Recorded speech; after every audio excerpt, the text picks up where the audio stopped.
मैं आज इस ऐवान में एक औरत के कत्ल के लिए बात करने नहीं खड़ी हुई हूँ। मैं आज इस सवाल के साथ खड़ी हूँ कि पाकिस्तान की एक बेटी, एक माँ, एक बीवी, एक शहर में काम करने वाली खातून हो या घरों में काम करने वाली खातून हो या देहातों में काम करने वाली खातून हो, आखिर कितनी बार मारने जाने के बाद हमारी रियासत, हमारा माशरा, हमारा निज़ाम इंसाफ जागेगा।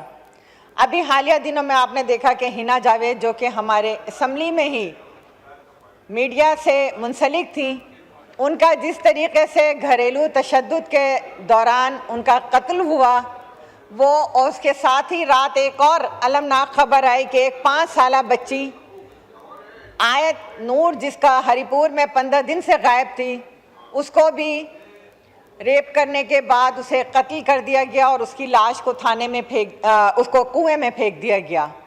तो हमारे मुल्क में कभी 1 साल 1.5 साल की बच्ची, कभी 5 साल की बच्ची, इस महीने के अंदर इतने सारे वाक़यात कि हम अपनी बच्चियों की किस तरह हिफाजत करें जब घर के अंदर बैठे हुए लोग, साथ में चलने वाले लोग इस तरीके से मासूम बच्चियों के साथ, ख़वातीन के साथ घरेलू तशद्दुद के वाक़यात देखेंगे। किस तरह के उस और जो हिना जावेद है, उसके मुँह में कपड़ा ठूसा गया, हाथों को बांधा गया, जो उसकी मेडिकल रिपोर्ट्स आई है, उस रिपोर्ट्स के अंदर भी उसकी गर्दन की हड्डी भी टूटी हुई है, उसकी मुतादिद हड्डियां जो हैं वो तोड़ दी गई हैं।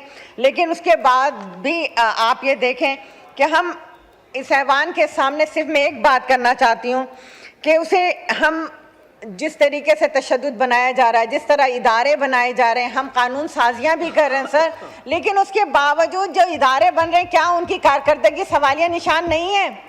क्या इसलिए इदारे बनते हैं कि उनकी पोस्टिंग हो जाए, उनकी प्रमोशन हो जाए, उनको पर्क्स एंड प्रिविलेज मिले? मैं समझती हूँ इस तरह के वाक़यात के बाद हमें उनकी कारकर्दगी बिल्कुल सिफर नज़र आ रही है। आप सोचें कि एक नस्ट यूनिवर्सिटी का प्रोफेसर, कल एक मैंने वीडियो देखी, वो जो लेक्चर दे रहा है तो उसके अंदर वो ये बात कर रहा है कि जी अगर कोई शौहर अपनी बीवी को कत्ल कर दे तो उसकी वजूहात क्या होंगी। तो वो एक यूनिवर्सिटी में कैसे पढ़ा रहा है? HEC उस पर नोटिस क्यों नहीं ले रही है? अगर ये जहनियत, ये इस तरह की चीज़ें होंगी तो इस तरह के वाक़यात रोज़ होंगे। हमें हर जगह इस तरह के वाक़यात को जो है वो देख रहे हैं और देखते रहेंगे। कब तक हम देखेंगे? स्पीकर साहब बात करने दें, इतना अहम इशू है, पूरा मुल्क जो है इसके ऊपर सरापा एहतिजाज है। अगर औरतों की आवाज़ को इस तरह दबानी है तो मैं बिल्कुल बात नहीं करती, मैं जा रही हूँ।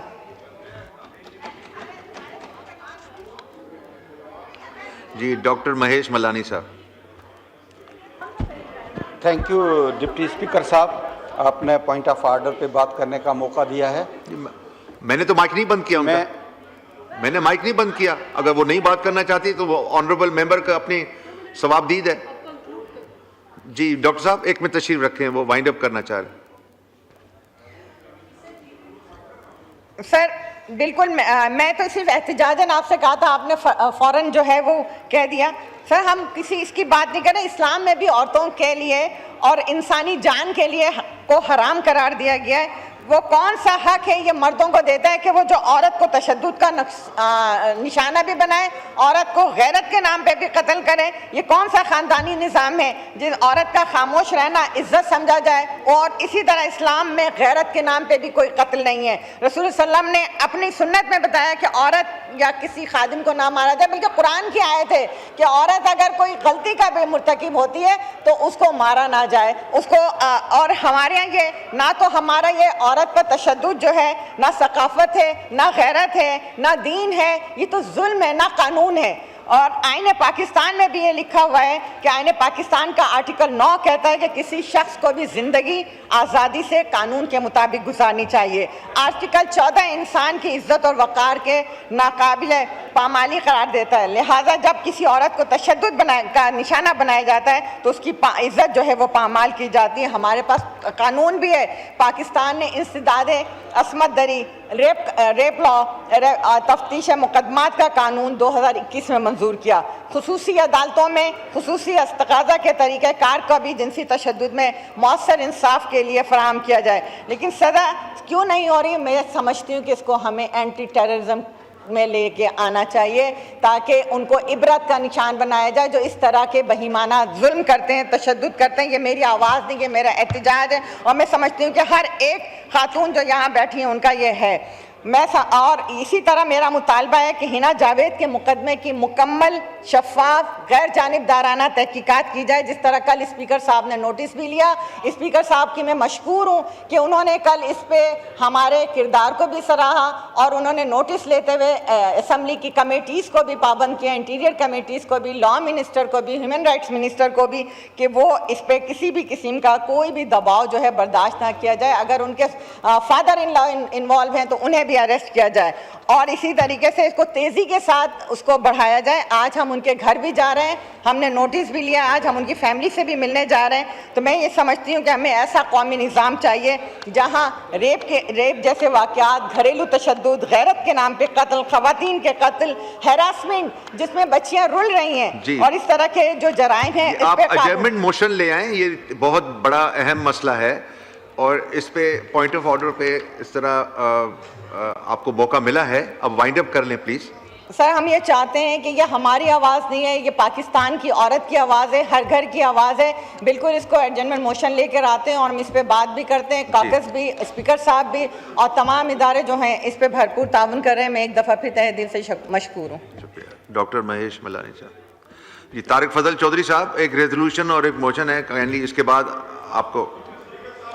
Thank you deputy speaker. मैं सारे ऑनरेबल मेंबरान के लिए बैठा हुआ हूँ, मैं आप ही लोगों के लिए बैठा हुआ हूँ। मैं इसीलिए गुजारिश करता हूँ, बहुत सारे मेंबरान जो हैं वो नाराज होकर मुझसे चले गए हैं, कुछ अभी तक मेरे पार्टी वाले अभी तक नाराज बैठे हुए हैं। मैं मौका दे रहा हूँ, तशरीफ रखें, ये आप टाइम ज़ाया कर रहे हैं। थैंक यू डिप्टी स्पीकर साहब, आपने पॉइंट ऑफ ऑर्डर पे बात करने का मौका दिया है। मैं अपने हलके की बात करूंगा। मेरे हलके में थर कोल माइन प्रोजेक्ट जो पाकिस्तान का बड़े में बड़ा प्रोजेक्ट है, वहाँ से 4 पावर प्लांट्स है और 26 मेगावाट NTCD में बिजली जाती है। तो वहाँ 3-4 साल पहले प्राइम मिनिस्टर साहब वहाँ आए थे, चेयरमैन बिलावल भुट्टो जरदारी साहब के साथ आए थे और वहाँ अनाउंसमेंट की थी कि यहाँ इतनी बिजली जा रही है NTCD में, तो 200 बेड की हॉस्पिटल जो है वो मैं यहाँ अनाउंस करता हूँ।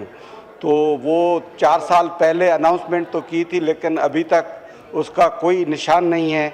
हम हर साल कहते हैं कि आपने जो अनाउंसमेंट की है, आपने वायदा किया है तो निभाना चाहिए, क्योंकि NTCD वो ऐसा नहीं कर रहे हैं। NTCD से बिजली 600 मेगावाट थर से जाती है। वहाँ थर फाउंडेशन के तरफ से, सेंट्रल गवर्नमेंट की तरफ से, CSR से काफ़ी स्कूल्स और वहाँ 50 बेडेड हॉस्पिटल बन रही है और थर फाउंडेशन वाले भी वो प्लाट भी दे रहे हैं इस्लाम कोर्ट में।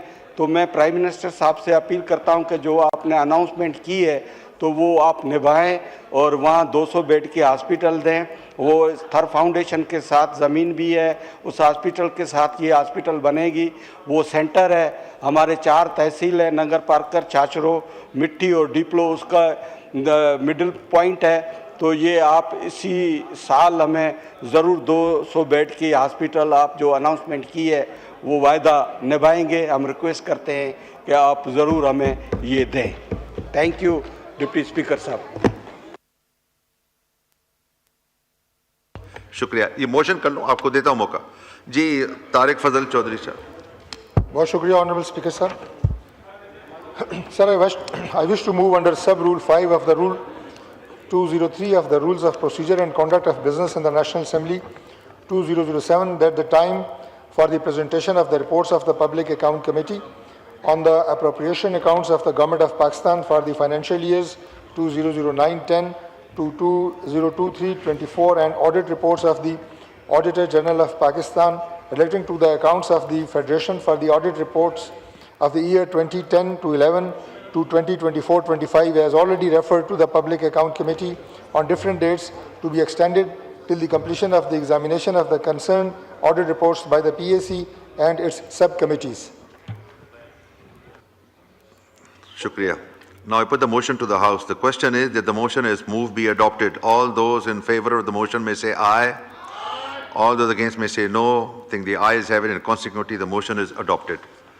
Resolution पढ़ें तारिक फजल चौधरी साहब।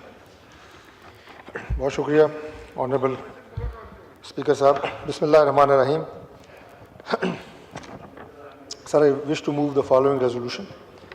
ये ऐवान 15 मिलादुन्नबी सल्लल्लाहु अलैहि वसल्लम की तारीख़ी अहमियत के पेश नज़र करारदाद पेश करता है कि वफाकी और सूबाई हुकूमतें इस मौका को आला सतह पर कौमी प्रोग्राम्स, मिलादुन्नबी सल्लल्लाहु अलैहि वसल्लम की महफ़िल, मीडिया मुहिम्मात, फलाही इक़दामात, सरकारी और नीम सरकारी निजी इमारतों और शाहराहों को चरागाह और सजावट के ज़रिए मनाएँ।